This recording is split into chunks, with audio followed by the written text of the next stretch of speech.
We are back on Morning Line. Thanks for joining us this morning. Joined by Metro Nashville Vice Mayor Jim Shulman. And just wanted to let you know, not only are we on the Plus right now and people can call us, but we are also streaming live on Facebook at newschannel5.com. If you have a question or comment, you want to post it there if you're watching us there. And by the way, we have a worldwide audience. In fact, we have viewers right now, most recently out of Jamaica, watching us. Watching this right I don't know if they used to live here or not, but good morning to you in Jamaica. Get back to the beach. You're live. Good for you. Listen, we've got some more calls for Jim here. Let's go next to Ann. Ann, good morning. Hi, Ann. Good morning. First, I want to thank you, Mr. Beres. We had a bit of a situation on my street the other morning, and we didn't know exactly how it ended. And thanks to your reporting, we found out that the gunman was apprehended. Oh, good. So thank you very much. Sure. People on Inga, thank you. For Mr. Shulman, when I was in school, all seniors registered to vote during their senior year in high school.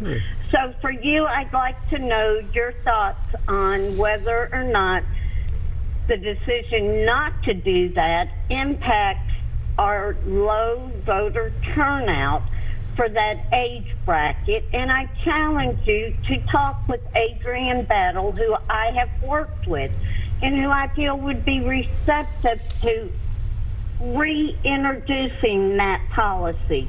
It used to be done across the system, and I really feel it would have an impact on whether or not our 18 to 21 group of young adults would vote or not. Hey, Ann, real quick, and maybe Jim knows, why did they take it away? I didn't know that in Metro. I have no idea why they took it away, but I know it was done across the entire United States. It was a rite of passage.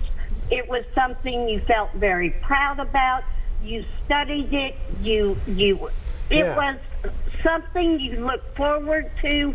You knew this was important, and it formed a lifetime of voting. Listen, I guess you have to be 18, of course, to vote. And so I don't know if not all high school seniors are 18, or if maybe they were doing it before they turned 18. I think it's a great idea. Civics is going down the tubes, it seems, in schools. I mean, the basics of learning civics. I mean, they teach other stuff, history and all that. Civics. Right. So I'm sitting here thinking about what Ann said. I mean, I don't know why they took it away either. Okay. Yeah, and I'm not really sure what the process was, but it's worth looking at. Sure. Now, but I would say to Ann, and the same thing she would have probably said to us eventually, was that you can get you register people to vote, and I love the idea of right to passage. That's the first step, anyway. I mean, you turn 18, and it's like you should immediately. That should be a big deal. Yeah. But somehow we've gotten away from that. It's not a big deal. And then even if you get somebody to register to vote, do they even want to vote? And it's so important. One vote can make a difference. We had races in the council that were decided by less than 40 votes. Yeah. Right. Think about that. Your vote counts. I mean, but you're right. It doesn't seem to have the same hold on. I'm sure when you turned 18 or when I turned, it was an exciting thing. I was thrilled the first time I really got to vote. My son now, and we've tried, we brought him with us when we voted, and he gives lip service and stuff. But if we don't remind him, I don't know that he necessarily goes to vote. And I think Rick was just telling me in my ear that this last election, early voting among 18 to 24, 900 people voted. Early voting in Metro. 900, that's all.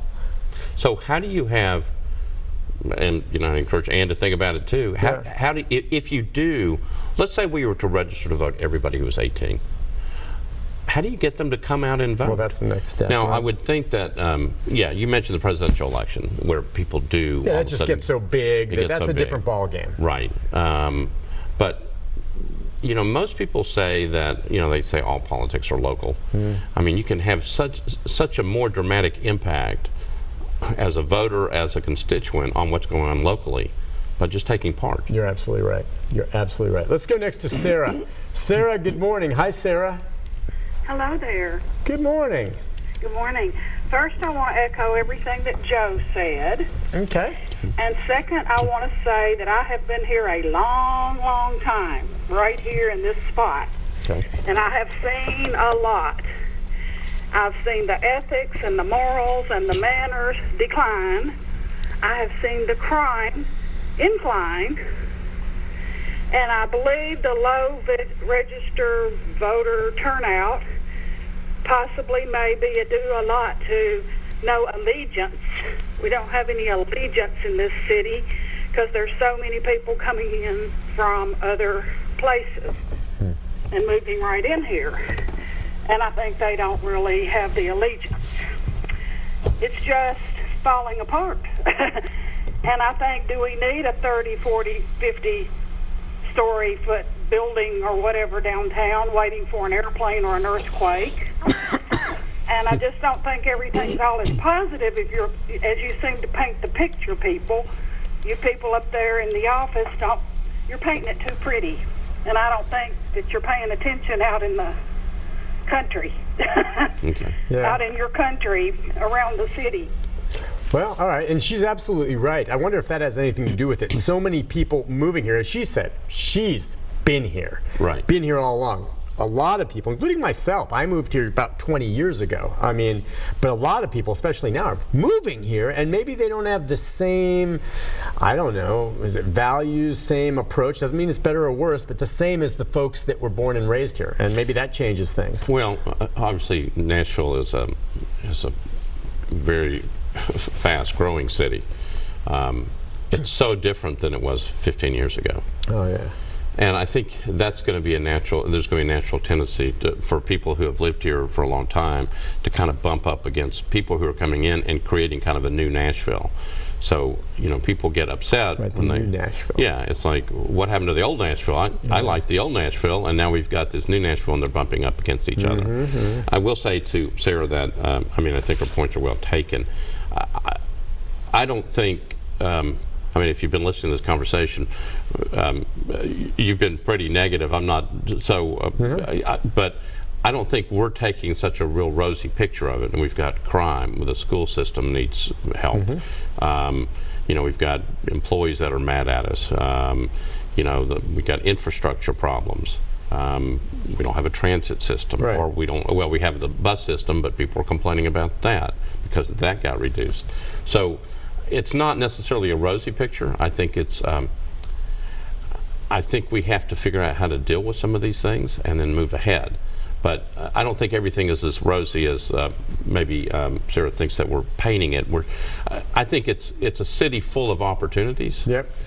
But with every large city, and we were for so long, it just seemed like we were kind of we were a large city, but not really. When you could drive around downtown, not run into traffic or run into scooters, it was like, we're in a really big city and we're driving around and there's no traffic. And people would go home at night, from downtown. And downtown would shut down. Yeah, downtown would shut down. It's like, nobody goes down there. Now, you don't go back there because it's impossible to get in. This is the city that never sleeps now. Yeah, you're right. So we have a lot of issues. I think what we have to do is figure out how we make this all work together. With both kind of the older Nashville and then all these people moving in. Somehow we got to figure out a way to make it all work. Yeah, well, and you're right. And I don't mean to be negative, even though I talk about voter turnout. I don't see that changing on the young people's side real quick anytime soon. Crime and stopping mass shootings, I hate the fact that I think it's almost impossible to prevent. But the bottom line is I drive in every morning from Wilson County, okay? And I drive in sometimes with Miata down, top down, and I'm cruising along 40, come around the loop. And then I look to my left. That's you. That's me with all the bumper stickers. Oh, you've probably seen the famous car. It's a little thing, putt-putt. Anyway, and I'm driving and I'm about to go across the Memorial Bridge and I'm looking back at the city and I come in at 4 in the morning and I see, the Batman building and the football stadium and all of these new buildings and then the classic ones that are down there, the LNC building. And I just think, wow, this is a beautiful city. And there's a real reason why we have inherited some of these problems now, because everyone wants to come here. So don't forget, against the backdrop of the things Jim and I are talking about, rosy picture or not, that this is an incredibly desirable, great place to live. As I pull in, I'm like, how lucky am I driving in the morning like this, and the traffic's not bad at this point, and I'm going down to work in TV and sit down and talk to newsmakers like Jim and deliver the news to a city and people that I love, and I just think this is a great place. Don't ever forget how awesome this is. The other day, I was in Louisville. Louisville, Kentucky, comparable in size maybe to Nashville, would you say? Right. Night and day. Look, I'm not going to knock Louisville. I'm sure it's a fine city. But comparing it to Nashville in terms of how vivacious and alive and how nice the downtown and everything's grown, Louisville's been left in the dust, my friend. Left far in the dust. like I said, I have nothing against Louisville, but you compare it to how Nashville must have had a plan to grow and make things happen. But compared to Louisville, holy cow, is this a great place. Oh, Nashville's a great place. I mean, we love living here. Yeah. But as it gets bigger and as more people come, we end up with big city problems. Yeah.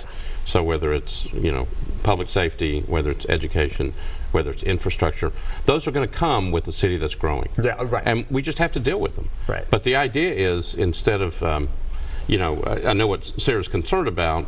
Yeah, we're going to have that clash of kind of that culture, as people who used to want to go downtown and go to the symphony who can't get downtown anymore because there's too much traffic and they've just given up doing that. That's that clash that we're running into. And the question is, can we figure out, through elected officials and through the public all working together, some way to make it all work together? It's changed. I'll tell you what. Did you say we have to take a break? Okay, we're going to take a break, but I was going to say, Queen's playing downtown tomorrow. Now, I went and saw Bohemian Rhapsody, the movie, and I love Freddie Mercury. Of course, he's, rest his soul, no longer with us, but Queen's got, I think Adam Lambert. Is he the one singing for him? Anyway, that's a concert I would have liked to have gone and seen. I never saw Queen in the old days, and, I really don't consider it. I have no desire to come downtown and battle this traffic and all this and pay the fee, and I'd love to see Queen. There are some things I will come down for, but that's off the table for me. On a school night, if you will, on a Thursday night, coming downtown to Nashville for a concert and everything you have to deal with to get here and get out. Right. Thumbs down. If I lived down here, I'd go, but it's not for me. Listen, we'll take a break. When we come back, more calls. James and others, stay where you are. Our final segment with Jim Shulman right after this.